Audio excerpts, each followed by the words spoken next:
Hello, everybody, and welcome to the Dads on the Rocks podcast. This is the June edition of the Dads on the Rocks podcast, proudly brought to you by, well, we still don't have any sponsors yet, but we'll get there eventually. Today's guest is somebody that I've known my entire life.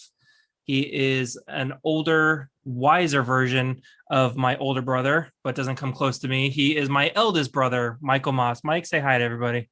Hi to everybody. How y'all doing? Well, it's a podcast, Mike. They cannot respond to you, but thanks for trying.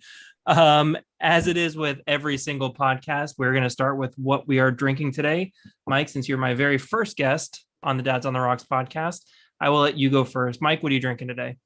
I'm drinking Screwball peanut butter whiskey. Screwball peanut butter whiskey. That sounds interesting. I've never had that. Is it peanut buttery?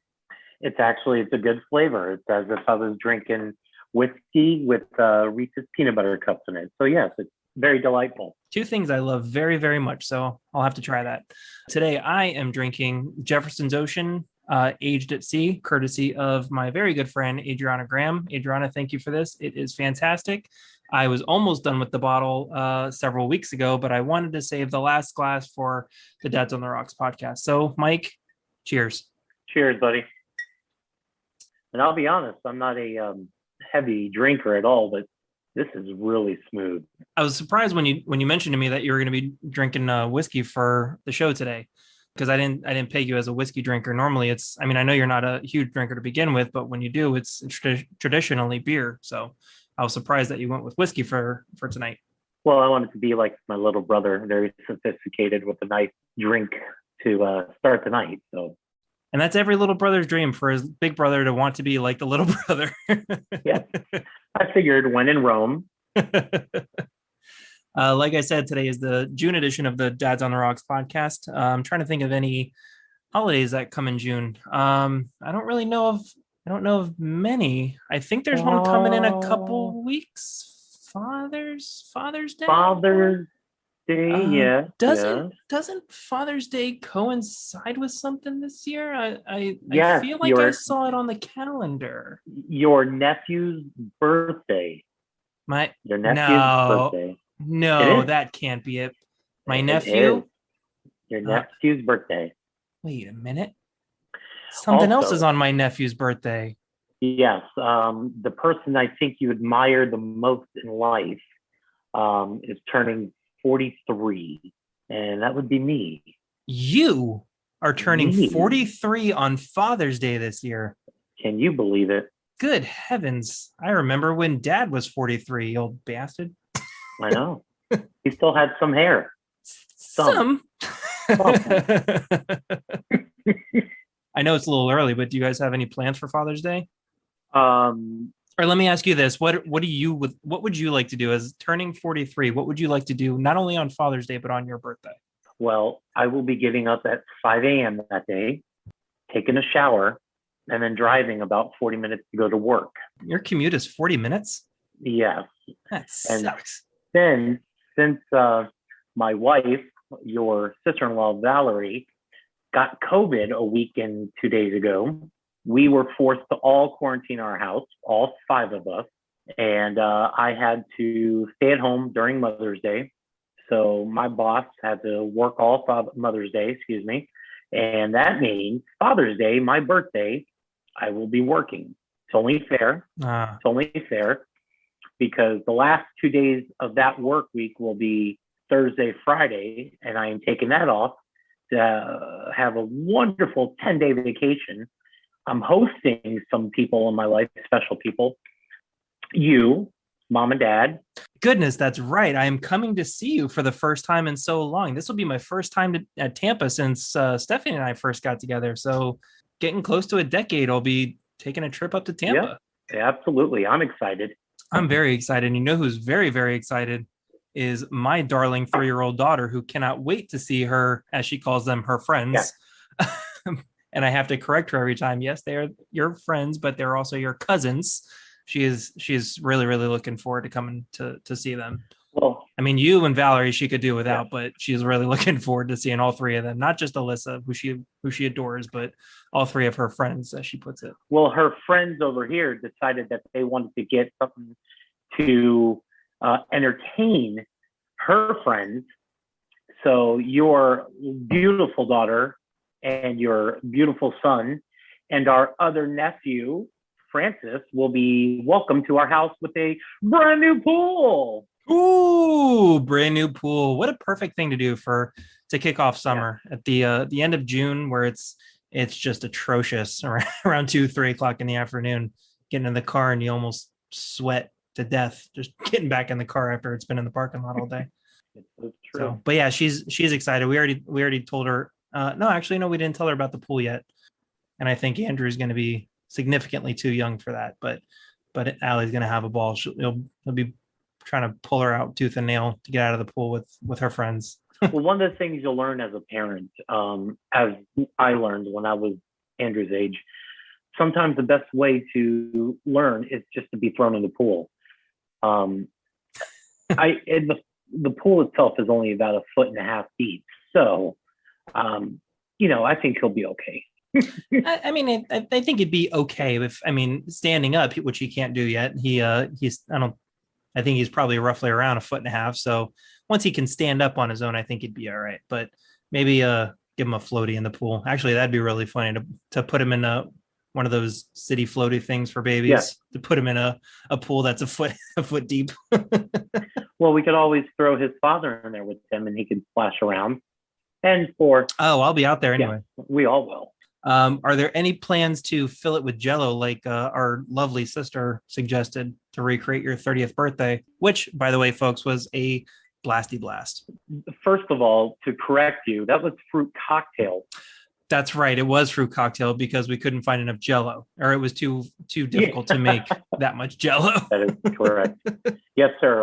Fruit cocktail. I have bought 4 5-gallon jugs of fruit cocktail from Costco. And luckily they were on sale, so I got 4-gallon jugs of fruit cocktail for only $19.99. That's the advantage of those places. It is. So I bought the whipped cream for after. So when we're done, we just throw the whipped cream in and go to town for dessert. So I'm thinking ahead. I can't wait. So we've got entertainment and dessert all rolled into one, and probably some sorts of undiscovered diseases that come along with eating fruit cocktail that you've already been swimming in. That's okay. My kids have been bleaching the pool every day, so they dump out the water. Alyssa gets in there with some bleach and takes care of it and fills it right back up with water. So we're good. Oh, perfect. Just a little bleach liner. Perfect. Yeah. You mentioned Valerie got COVID. How's it been quarantining in the house with her? And because luckily we've been all able to stay away from getting it. So our neighbor was diagnosed, or not diagnosed, but tested positive a couple weeks ago. She's since been cleared, but that was the first time that it hit close to home for us. So we luckily haven't had to deal with it. But how has it been dealing with somebody in the house with COVID? Hasn't anybody else in the house tested positive for it in the past year and a half? No. The sad thing is about this whole disease is if one person in the high school where my kids go to, or the middle school, who sits 10 seats away is actually in the next classroom. What they do is they say your kid had contact, and they send the kids home for 10 days. And that's happened 4 or 5 times already all year. Jeez.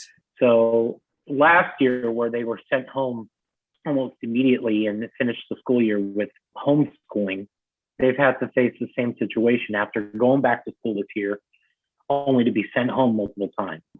Wow. And the sad thing is that when they go back, I think it's tomorrow or the next day, they only have 10 days of school left and they're done for the year. I can't even imagine what that's like to try and coordinate. I mean, luckily now the kids are older. They can stay home, by themselves. Mike, if you guys don't know, Mike and Val have 3 teenagers. Mike, I'll let you give everybody their names and what it's like to have 3 teenagers in the house at once. It's hell. It's absolute. I have a 17-year-old son who we were so excited to be having, and me being the gigantic football Miami Dolphins fan, I so proudly named Zachary Thomas Maas.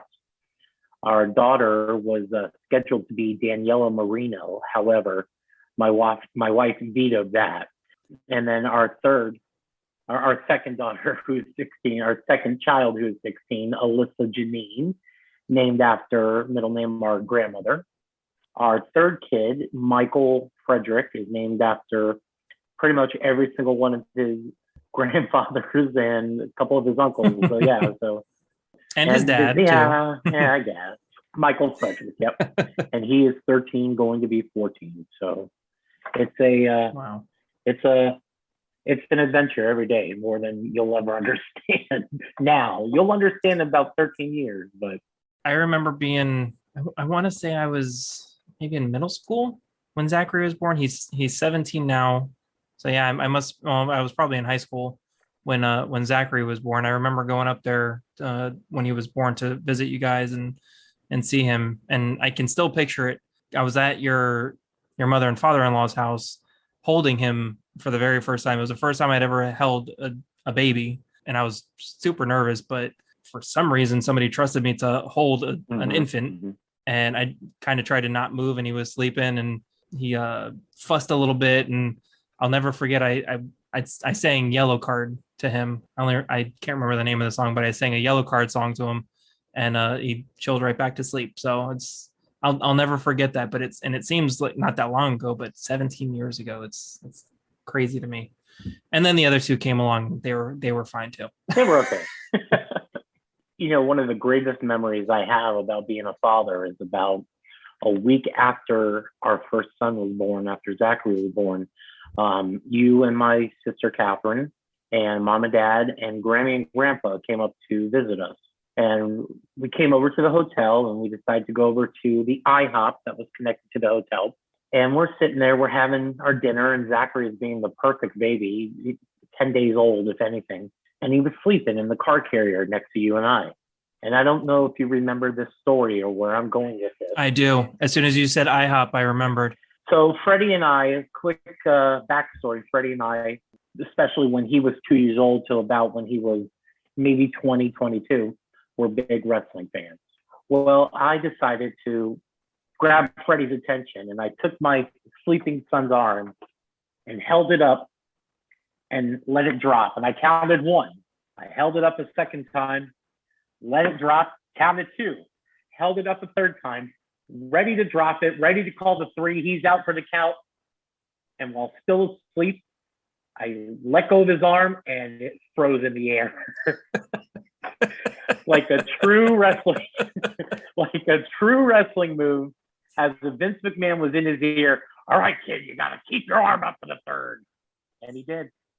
And it was. I mean, I know a lot of people did that in the wrestling age when we were watching, especially when I was younger. But I remember at that point, I specifically remembered Hulk Hogan doing it, keeping the arm up on the third count. And I kind of thought that Zachary was going to just start shaking and wake up. Luckily he didn't, because you never want a baby to wake up angry, but that was amazing. I know in podcast land you can't see this, but I'm sitting here hulking up right now. Just shaking. No. Oh man. What I also kind of wanted to expand upon was I'm a father of two that are very young, and you're a father of three that are in their teenage years. What was it like going from, I mean, I know it's a gradual progression, but what are the major differences of having three toddlers or young kids as opposed to how they are now? Now I'm sure it's different with the level of schoolwork, driving, going off to college, perhaps, where they're at in their life. And I know even the world is different. Back when they were younger, sure, video games and things were around, but the internet was not nearly as prevalent as it is now. How big of a difference is it going from how they were when they were younger as opposed to now being teenagers?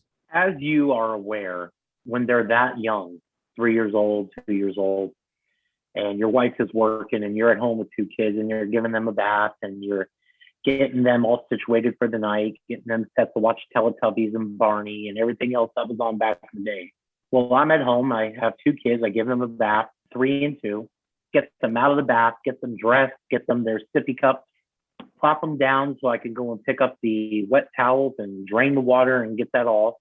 in my mind, gone for 20 seconds to coming out to find the front door open and the kids are walking along the parking lot to the front gate looking for their mom. Oh, God. Constant. You got to keep an eye on them. And no matter what I thought I did right, it's just that one little thing of, thinking that their kids are fine. They don't know how to unlock a door. They don't know here's their milk, here's their TV show. You quickly learn that simple little things like that, you cannot take for granted. I was never one to ever leave them alone in the bathtub, no matter how full the bathtub was, or in our case, how shallow it was. But you never think to look at what else the little dangers are. We immediately, they were fine. I ran outside, ran and grabbed them, and they were okay. But that thought of what happens when you take your eyes off your kids for just 1 minute, no matter how old they are. And you actually learn that as they get older, as they're 5, as they're 10, as they're 15.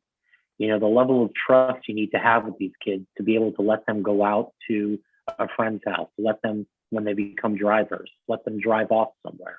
It's nerve-wracking every single day of your life with them.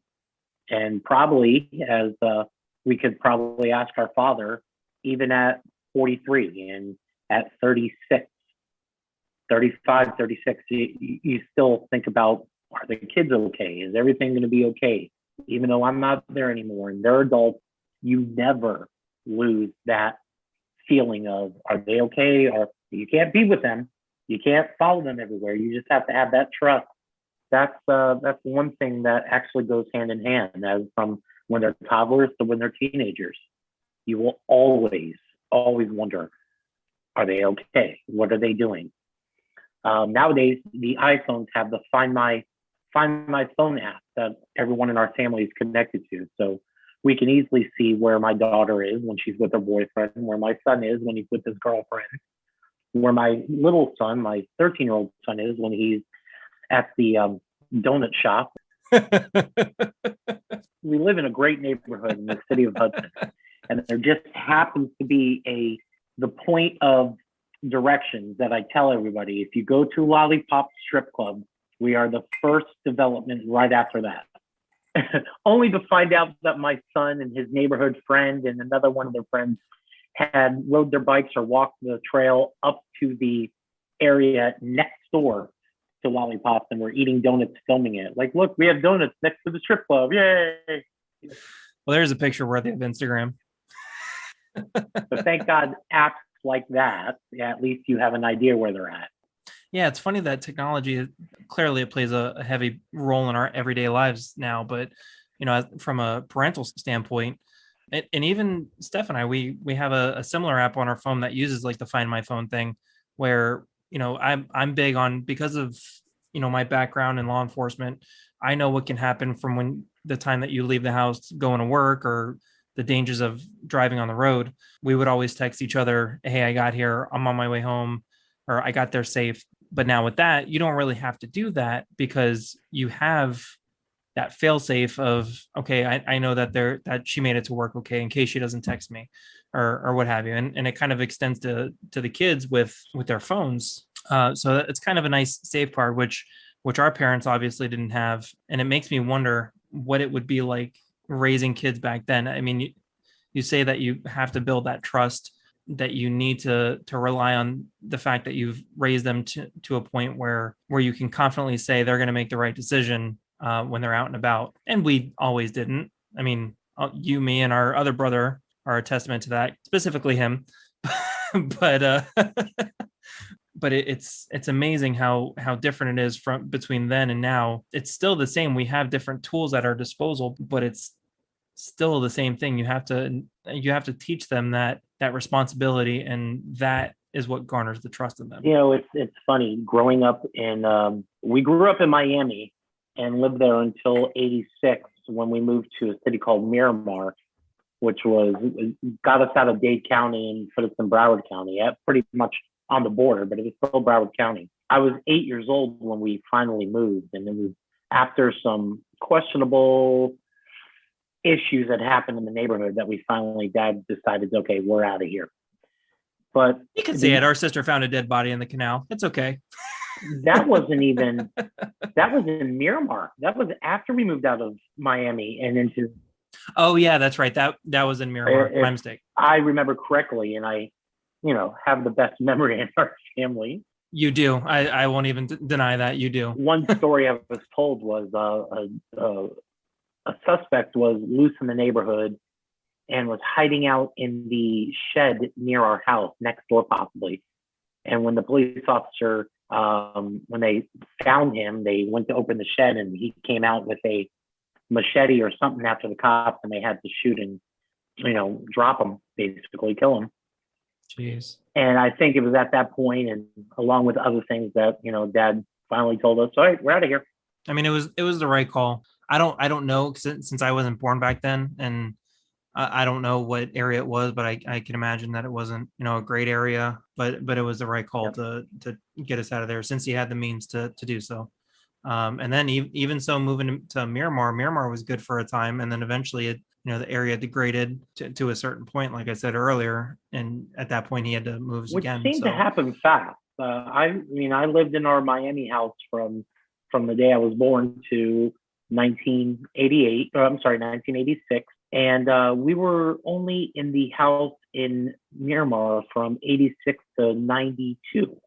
92, right before Hurricane Andrew, I remember. So actually, I was there for 2 years shyer than I was in Miami. But growing up, our mother was a phenomenal mom. 3 kids that she was taking care of, and pregnant with you at a certain point. But there were days that Mom would sleep in a little bit, and I would just go outside.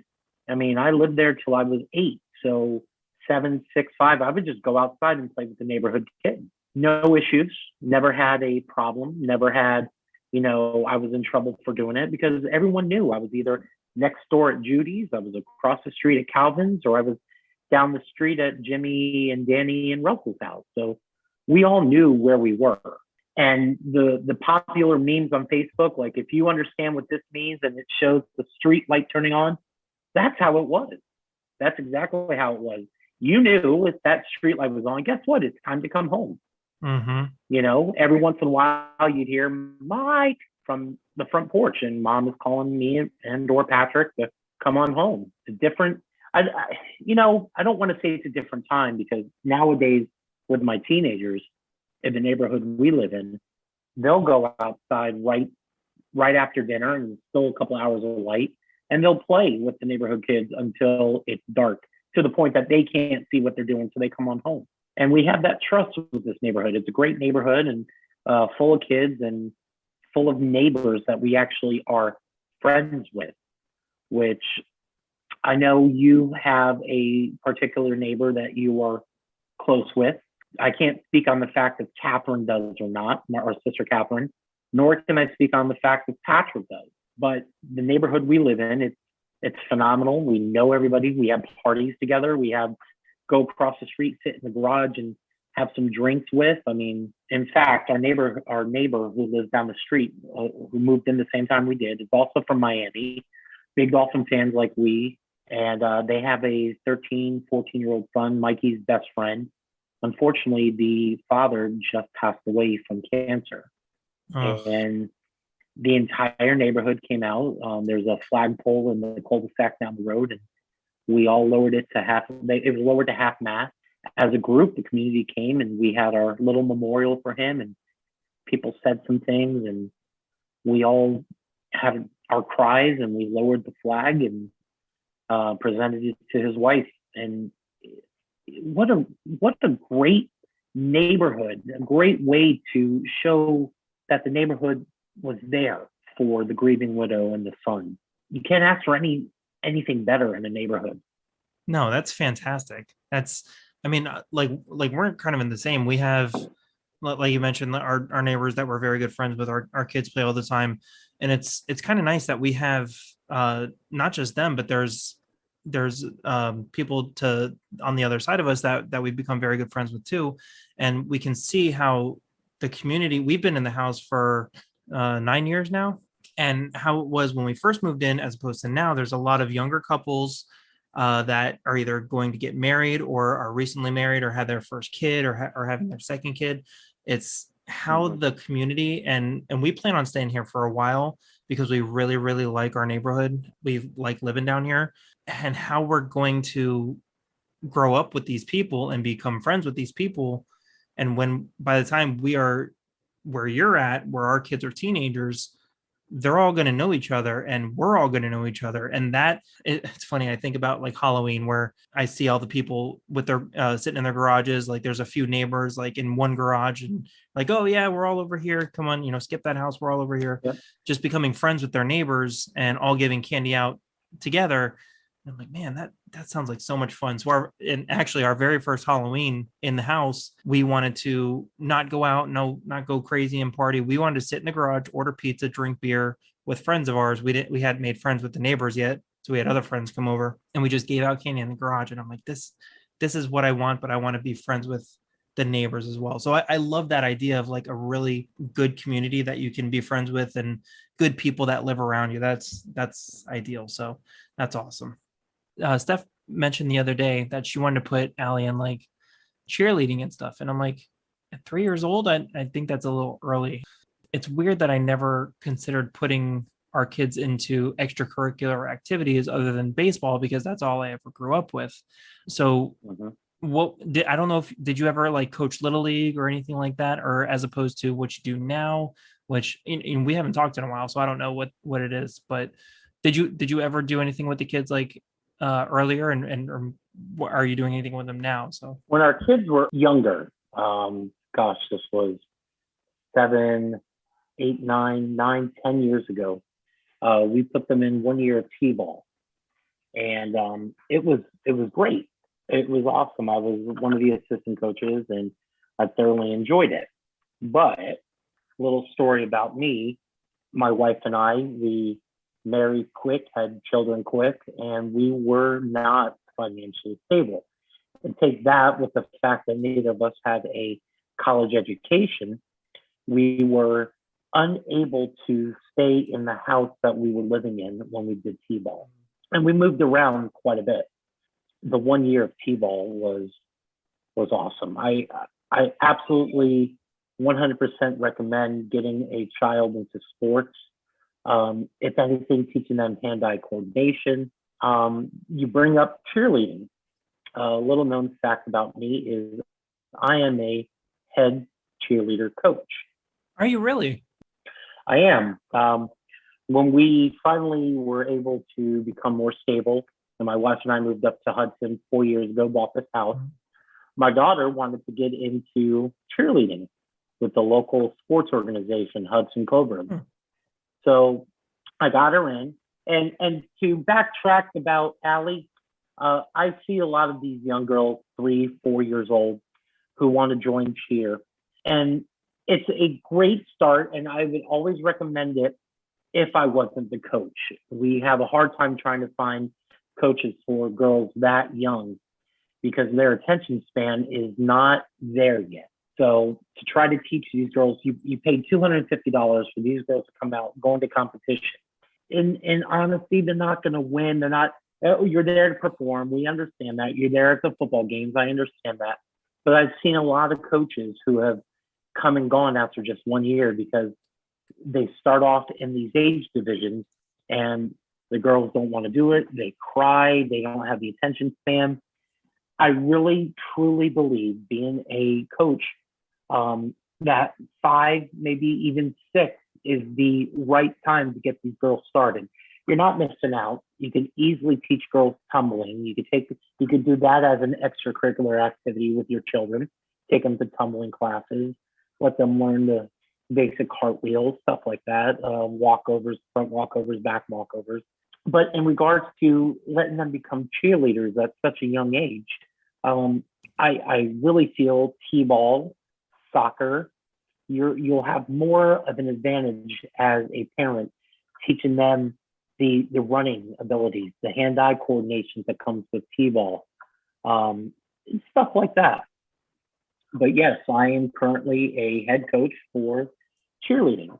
where my hesitation comes from, like I have no qualms against cheerleading. I've seen other kids on Facebook of friends of mine that they are dolled up and they've got like as young as my daughter is now, 3 4 years old, and they're dolled up with makeup and the shortest of shorts. And maybe it's because of my profession, where I know of pedophilia and child pornography is a very real thing. I can't fathom putting my 3-year-old in makeup that makes her look too adult. And I understand exactly where you're coming from.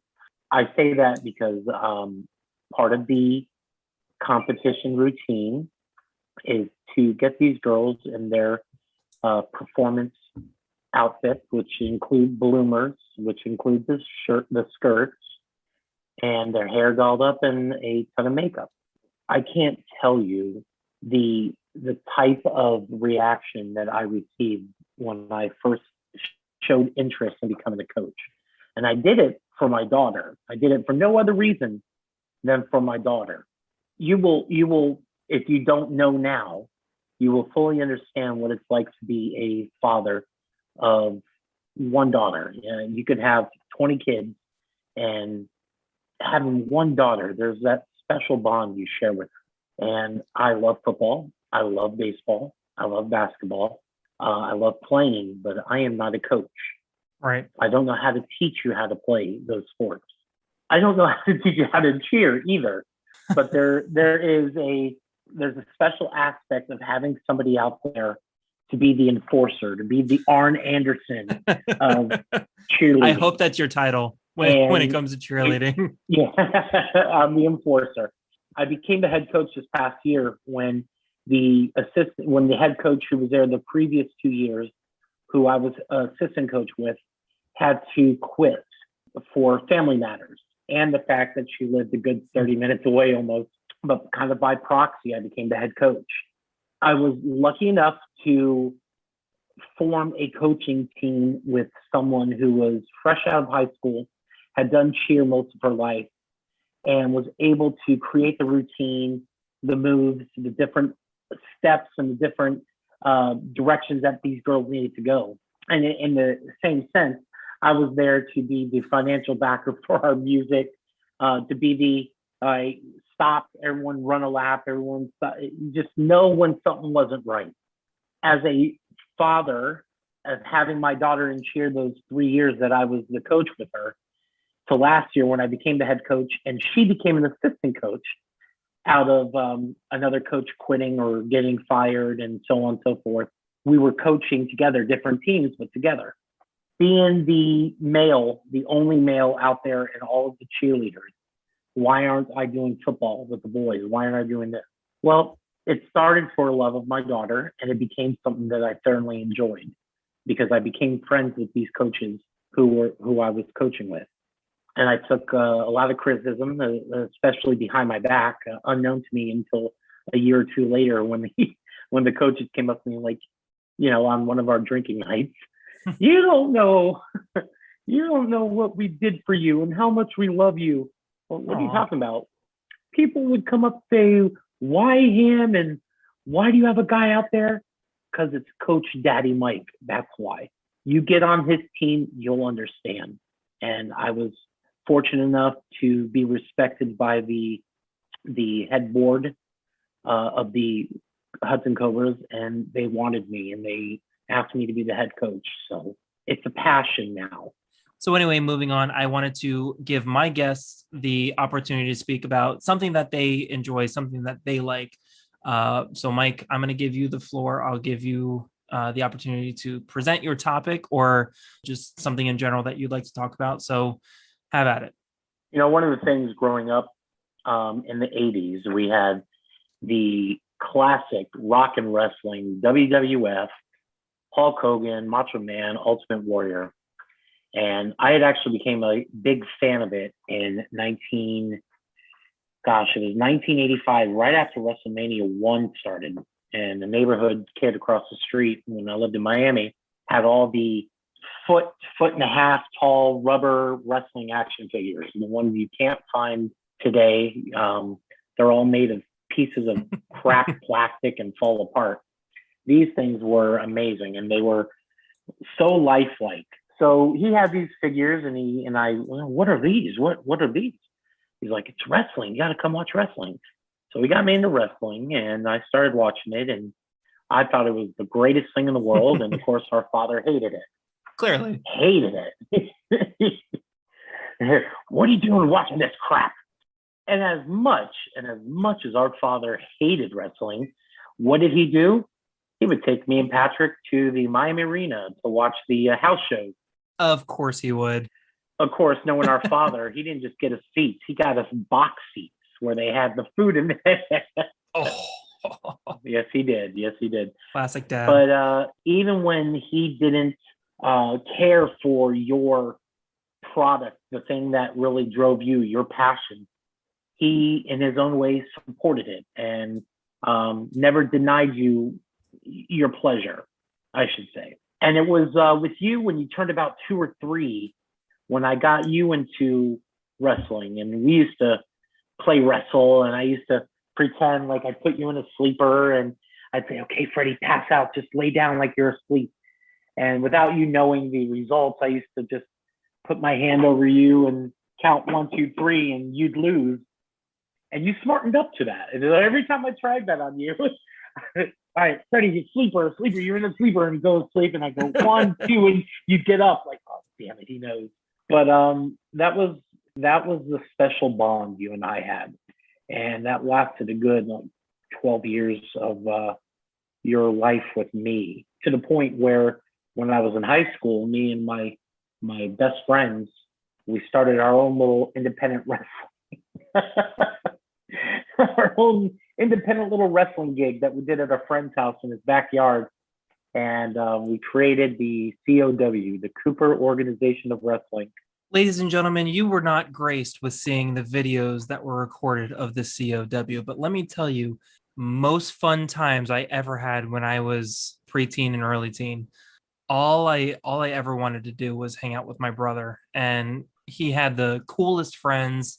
And one day, it's a story for another day, but one day my brother and his friends decided that I was cool enough to hang out with them. Eventually, when I found out that Mike and his friends were doing a wrestling thing where they would record it in their buddy's back patio, that it was a square sort of, and that's where they would be their ring. And they all came up with not aliases, but characters, gimmicks. Mike, who was Mike the Spike Nolan, partially named after our mother's maiden name, but they all did different gimmicks ranging from Raven. There was an entire stable. What was it? The where with the masks on? Blackie was our friend Michael Black. Blackie was a couple of characters, Quicksilver, and he was a Cactus Jack, always going around bang bang. Yeah. Jamie Anderson was Jamie Anderson. Yeah, Jamie Anderson, the ever creative.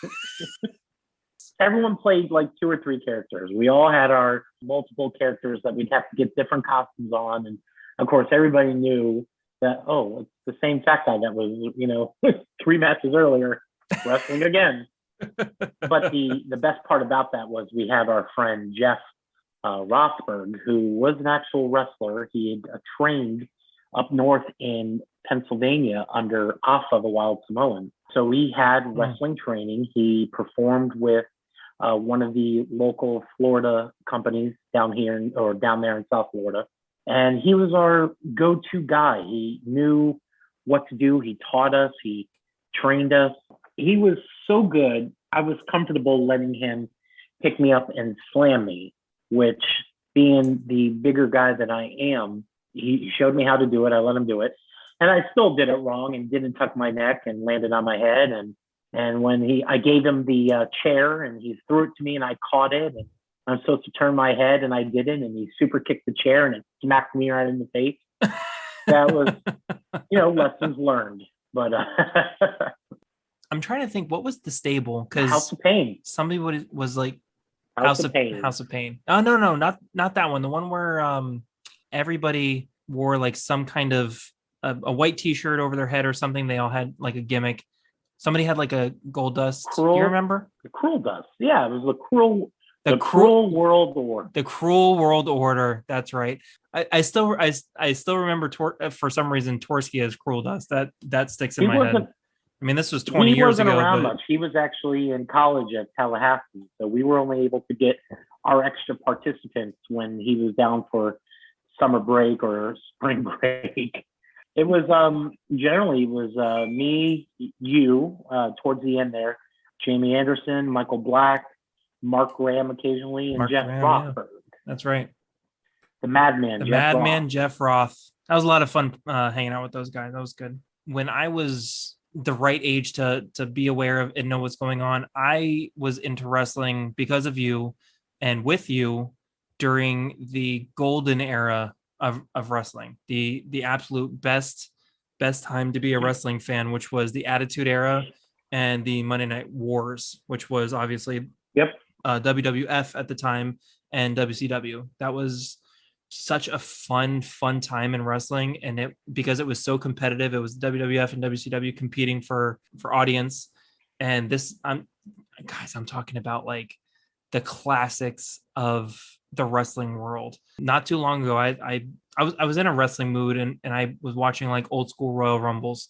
I can't remember exactly which one, but it was the Royal Rumble where Stone Cold Steve Austin ultimately cheated and won, but it was the one where he threw everybody out and he was sitting on the turnbuckle. He looked at his watch waiting for the next person.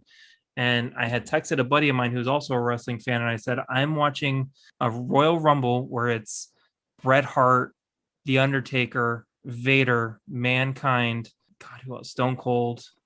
12 names that are legends that are in the Hall of Fame.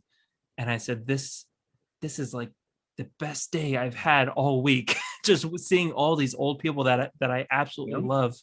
Diesel came down, but it was likely after Kevin Nash went to WCW, but it was played by Kane. Yes, Isaac Yankem, PDF.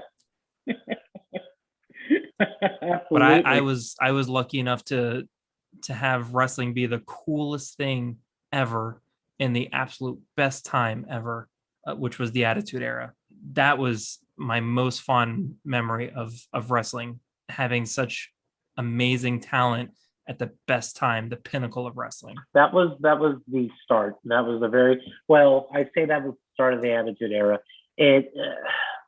Experts in the wrestling world claim the start of the Attitude Era happened at Survivor Series 97, and that was the match between Bret Hart and Shawn Michaels. And Bret Hart was already prepared to leave to go to WCW. This was after Vince McMahon signed him to a lifelong contract, and then eventually came to him and said, we can't afford to pay you that. We welcome you to go and seek money from another company. And he did. And he signed WCW. The problem was he was still the champion. So what had happened was they had a plan. How are we going to get the belt off Bret Hart? Well, Bret Hart did not want to lose in Canada to Shawn Michaels. So he said, we'll do a screw job here and kind of disqualification. And then the next night I'll have me lose the belt to Shawn wherever you want to. Well, everyone wasn't happy with that except for Bret Hart. So during that match, Vince and Kennedy McMahon had people go to the ring. And when Bret Hart was in his own move, the sharpshooter, he had Shawn Michaels' leg and was twisting it to reverse it. And they called for the bell and they changed titles. And it was called the Montreal Screwjob. It was at that point that Vince McMahon became the official bad guy, the biggest heel in all of wrestling. And it wasn't anybody, it was Vince McMahon. The perfect heel to his heel character was Stone Cold. So as a heel, the bad guy that he was, the crowd was loving him because he was more real. And Stone Cold became the fan favorite and took on Shawn Michaels, won the belt, and took on Vincent Kennedy McMahon and continued to make wrestling its pretty much at its peak, in my opinion, during that time. The ruthless aggression era that later happened with John Cena, Triple H, Batista, all those big names in my opinion, can't hold a candle to The Rock, Stone Cold, Triple H, Shawn Michaels during that time. Not even close. A hell of a time to be a wrestling fan. I can't believe that the Montreal Screwjob is the start of the Attitude Era for some people.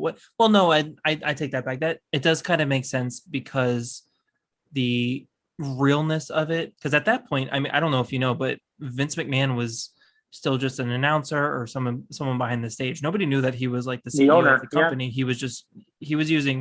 He was using somebody as a front as the CEO of the company when in reality it was him all along. So I don't know if that's when people knew that, oh, okay, this is the guy calling the shots. But that's when it became a little bit more real for people. And prior to that, it was still good. Oh, speaking of which, when you mentioned The Rock, in that Royal Rumble match that I had talked about before, Rocky Maivia was also in that like 12-person thing, which was it was funny to see, Dwayne Johnson, such a name now. Yeah. This little quirky kid that's got a lineage to live up to. He was nothing at the time, but you could see it that he had the fire in him. That was awesome. But I think what really turned was the 97 Royal Rumble, and that's when Stone Cold was the one checking his wristwatch, and even though he didn't wear a watch, he kept staring at his wrist. That was 97? Yeah, that was 97. Wow. And he was eliminated and snuck back in and eliminated Bret Hart for the win. And so the big WrestleMania that was supposed to happen between Bret Hart and Shawn Michaels ended up being Bret Hart and Stone Cold. And they had a classic match, bloody as anything. And that was a match that Bret Hart put Stone Cold in the sharpshooter. And the famous camera shot of Stone Cold, he was bleeding everywhere. And you just see his face and blood is coming down his face. But he never tapped out. He passed out. So they counted him out. And then people were like, oh, this guy is awesome. Let's start. I know he's a bad guy, but hell, he's our guy. That was the turn from when it became okay to root for the heel. Yep. If you don't know, heel in wrestling terms is bad guy, whereas babyface or face is a good guy. But at that point, it became okay to root for the heel, the bad guy. And I think that if you had to put a picture to it, like you said, Stone Cold's face in the sharpshooter on his belly, putting his hands to the mat, lifting himself up, profusely bleeding from the face. And I can picture, as you were saying it, I can see the blood just dripping down his face. And I don't know if you remember, but I took a cooking pan shot to the forehead during our cow days. And I will never forget it. I came up bleeding. That was hardcore, buddy. That was hardcore. I'm going to come back to that in just a second, but real quick, in that was an Iron Man match between Stone Cold and Bret Hart, was it not? No, it was not. It wasn't an Iron Man match. It was an I Quit match. It was an I Quit match. Okay. Yeah. Was it the Iron Man match or the I Quit match where Ken Shamrock was the guest referee? That was the I Quit match. That was the I Quit match. He was the guest referee. That's what I remember. And that was like the introduction of Ken Shamrock. He wasn't like a name correct. On the card yet.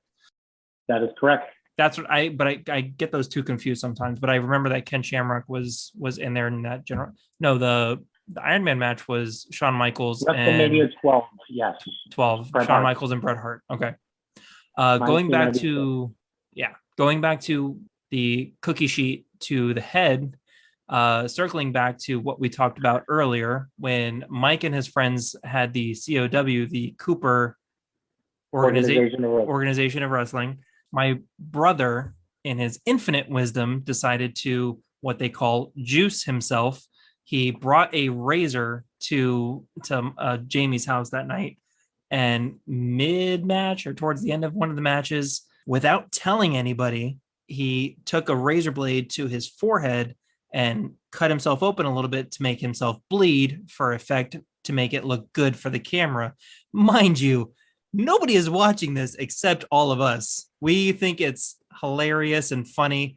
We're not putting this out. Mike juiced himself to bleed profusely from the face for fun. He wasn't trying to get hired anywhere. Entertainment. That's all it was. Oh, And a quick Was that story. the death of COW? I It think that was the that was final our one. that was our last one. That was the death of COW, because that was like, oh, that's a little much, Mike. Here's a quick story for your audience. The reason why you were there that night, and you were there that night, correct? I believe so, yes. No. The reason why you were there that night is because my friends, who, now your friends, Blackie and Jamie, decided to come to our house in Cooper City and pick me up, and we were going to the coffee shop. Now, here's poor little Freddie. He's 86. He's 11 years old, at the most 12, sitting on the couch in our living room, just watching us getting ready to go out and looking all sad and puppy dog face, like, you guys are going out? Yeah, we're going out. We're going to the coffee shop. Oh, okay. Yeah, my mom quickly called me over and she's like, he just wants to hang out with you. He admires you guys and really just wants to hang out with you guys. So I go, okay. And I look at him like, you want to go with us? Yeah. All right, go get dressed. Let's go. So we bring little 11, 12-year-old Freddie up to the coffee house with us. We're outside drinking our coffees and just bullshitting, shooting the crap, And all of a sudden, this 16, 17-year-old girl with as natural 36 double Ds as anyone has ever seen came running by. And me and my two buddies, all 16, 17-year-old selves of ours, are just staring at her. We're high school boys, not really experienced, not knowing what to do or say. We're just staring. And all of a sudden, silent as could be, just watching the show as it goes by, not saying anything, not catcalling or anything, being respectful, just kind of checking it out. And then imagine Baywatch in the slow-mo, and as they're running, yes, they're just almost knocking her out in her face. And all of a sudden, from out of nowhere, we hear jiggly, jiggly, jiggly. Little 11, 12-year-old Freddie comes out with the most perfect expression you could have absolutely put on that night. And me and Blackie and Jamie just look at each other and we pissed ourselves laughing so hard. And it was at that moment we knew there was no cooler kid to hang out with than my little 11-year-old brother. And we took him everywhere we went from then on. In today's culture, it's certainly not okay, but back then, I don't know why. I never meant to impress anybody. It just me just about to jump over the edge of adolescence into puberty. It just, the words came to me, and it's honestly, it was completely mindless, and it was the best call I ever could have made because that was the greatest day of my life. Actually, it was the absolute. It made my week, month, and year. That was the day I knew that my kid brother was the coolest person to hang out with. Prior to that, at that point, I was just your kid brother. And then, I to this day, still I am. But at that point, I switched from being, a young kid to take around places because your mom said so. But after that, it was okay to bring me places. And that led to so much more. Like I still have your friends back then are still my friends now. It's not like we, send each other Christmas cards, but like I'll reach out to them and talk to them. And that never would have happened if that evening had never happened. If mom never forced you to bring me with you to the coffee house that night, it was a 3-minute drive and you had to have somebody in your passenger seat that night. That was it. Yeah, that was a proud day for me. It really was. That was likely the beginning of more than just us being brothers, but led to us being friends. So now it's time for our mailbag. And as I look at my phone, still, I have nothing in the mailbag. I am urging everybody to please, if you like the show, if you want to send us a message, please write into our email. It is dadsontherockspodcast@gmail.com.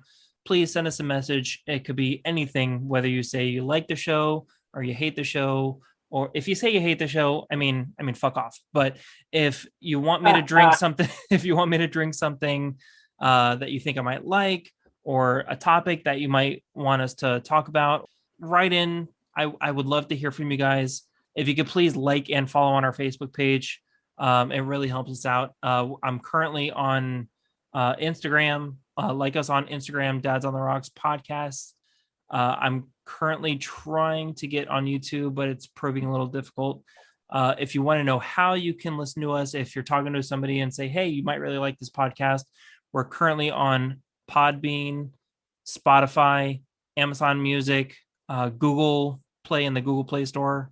I'm trying to get on the Apple Podcast app. It's having some difficulty lately, but I'll get there soon. Pandora, TuneIn, and iHeartRadio are in the works, so hopefully they'll be up soon.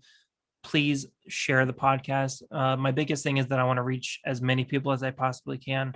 So if you know somebody that might dig our show, let them know about it. I really appreciate it. Mike, thank you so much for joining us tonight. I really appreciate being our first guest. I'm so really proud that I could have my brother being our first guest tonight on the show. Mike, do you have any last words for our guest tonight? The best thing I ever did was become a father. And I only had one example to follow, and that was our father. And you couldn't ask for a better role model. Being the father of infants, toddlers, preteens, teenagers, it's an experience every day, and it's something I thank God for every day. Good night, everybody. Cheers.